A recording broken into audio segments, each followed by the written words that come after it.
Hello there, my dudes and dudettes, it's me again, and today we're gonna do something a little bit different. Instead of taking a weapon that's a little bit quirky or perhaps underused, we're just gonna take a good, popular weapon and have a bit of fun with it.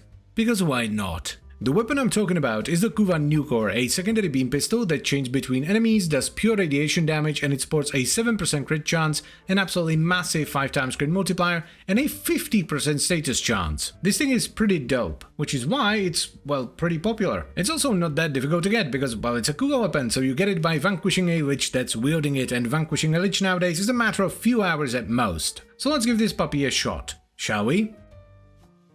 This weapon has always been good, it's very strong. Also, I have a toxin-based one, which isn't the worst thing in the world, should allow us to do some fun stuff though. To be honest, I would probably prefer magnetic nowadays. Get some basic stuff in there, galvanized diffusion, galvanized shot. Oh, that's a lot of... Man, I love the status chance on this. Also, I think I would rather just go pure status than try to make the crit work. I know I use it a lot, but blast on this is gonna be a hell of a lot of fun. Also... electricity, there we go. We can get corrosive, blast and radiation with just 3 dual stat mods, which is tremendous. This actually gives us a lot of mod space to play around with, which is awesome. Lethal torrent for the fire rate and multi-shot, good stuff. Yeah, more status is more good. Also, reload speed is nice. You know what, I'm actually just straight up feeling Hornet Strike. I am not feeling Hornet Strike, hold up. What I meant to say was I am feeling Pistol Elementalist, and we get reload speed as well. Oh, 1 second reload on the Kuva Nukor. That's sexy. I think Empowered makes the most sense, because we're gonna be proccing an absolutely ludicrous amount of status. I am pretty sure this does not increase the range on the chaining beams, but a bigger beam is a good beam, though with that said, I am pretty sure we're gonna have to switch to ammo mutation, because this thing chews up ammo very fast. Oh yeah, dude, that's pretty good. That is pretty good. The single target's probably gonna be on the weaker side, that's kind of like the downside of the Nukor, especially if you're not going crit, but that's still good enough though. Yep, this is pretty good, but as you can see, the ammo is not great. Let's bump it up. Yup, still shredding.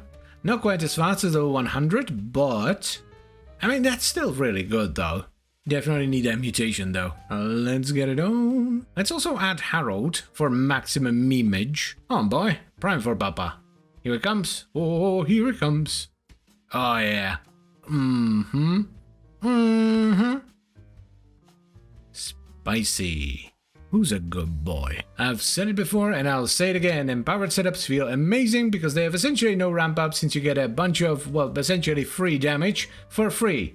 Free damage for free English, motherfucker. Do you speak it? Yeah, this is basically what I remember from the Kuva Nukor with just like an extra dosage of steroids. Good stuff. One thing to note here is that we're sustaining ammo very nicely. We're basically not dipping below max, spare ammo, which is really good, though then again we are running primed pistol ammo mutation on the damn thing. Ah, Eximus, this reminds me of something. This is why I would like magnetic, because magnetic is great for overguard. So if you go for a magnetic based Kuva Nukor, you can then finagle the setup around a little bit and get magnetic on top of everything else. That should make it considerably better against Eximus. I have no major complaints so far. I think we have a build in our hands. Still waiting for an acolyte though. What are you doing up there, Melise? Silly boy. Ooh la la, that's quite lovely actually, look at that.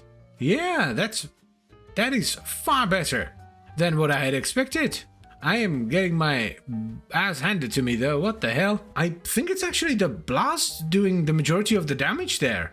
Because we stack it really fast, and it only stacks up to 4 on Acolyte, so it just keeps blowing up over and over and over again. Yep, pretty much what I expected, the Corpus just get absolutely annihilated. This should be a pretty universal build. I mean, Corrosive, Blast and Radiation, that's a pretty solid combo nowadays. I actually quite like Corrosive versus the Corpus nowadays, because overall they're fairly weak at the moment. And the few units that do have armor and are a little bit beefier get absolutely shredded when you strip them with corrosion. What, a 3-minute acolyte? Wowee, that's fast. Yeah, that's totally the blast doing most of the damage there. Look at the status. Yeah, it's just the blast going off over and over and over again. That's a lovely, well, not necessarily a side effect, I suppose, but like a nice little bonus for this build. Yeah, the single target, look at that. That's quite good. Well, not quite good. That's very nice, actually. See, this is one of the units where magnetic would be nice if you had like a magnetic valence bonus, because you would shred through the overguard much faster, but it's not like it's a big deal even with this toxin-based one. It is somewhat slow versus the Grenier, yeah. It's mostly the Eximus units and like big beefy units. So if you have like a heavy gunner or a bombard Eximus, they take significantly more punishment than the smaller units. But overall, especially if you go for headshots, you're fine.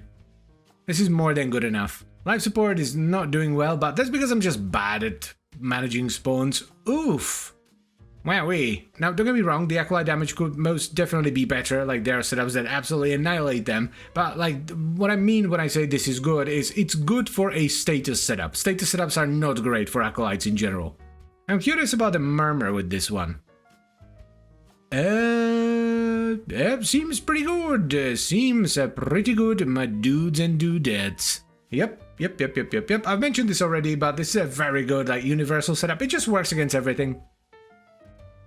So, here's the final build for the Kuva Nukor, and it's actually a pure status setup. We're not scaling crit at all. But you very much can if you can get some sort of a flat crit buff like from Harrow or from Citrine. We're running Galvanized Diffusion for multi-shot, a Galvanized Shot for status chance and condition overload, Frostbite and Scorch for blast, then we have Lethal Torrent for more fire rate and multi-shot, Stunning Speed for status chance and reload speed, Pistol Elementalist for status damage and reload speed, and we top it off with Jolt, which combines with the Toxin Valence bonus into Corrosive. However, if I were to do this again and get another Kuva Nukor, I would actually get a Magnetic Valence bonus, and then instead of Stunning Speed, I would run a Toxin-based dual stab mod, so I'd still get Corrosive, we get the Blast, we get the Radiation from the weapon, and then we get Magnetic on top of all of that. That would be absolutely terrific. Additionally, I would very much recommend you run some sort of ammo mutation, especially if you're running Lethal Torrent for the extra fire rate, because the Kuva Nukor consumes ammo quite rapidly. And as far as the Arcane goes, Cascadia Empowered is very nice. It helps with the ramp up, it adds a ton of damage because you're proccing a ton of status, so I like Cascadia Empowered, but you can run Cucumber and you can even get away with one of the Acolyte Arcanes. Then, since the weapon is running Corrosion and proccing a lot of status, I would very much recommend you try to run some Emerald Archon charts, or you use this on Hydroid, so you can strip away the enemy armor completely. This helps with the blast damage,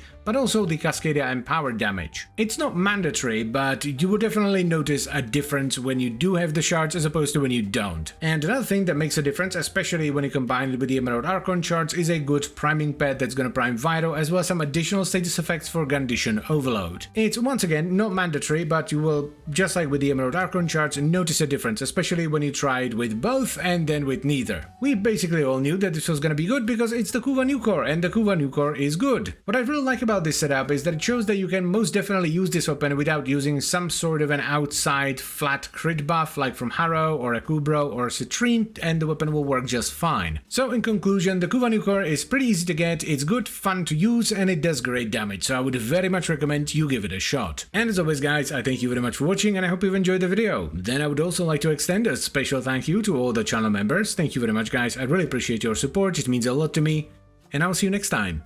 Bye bye.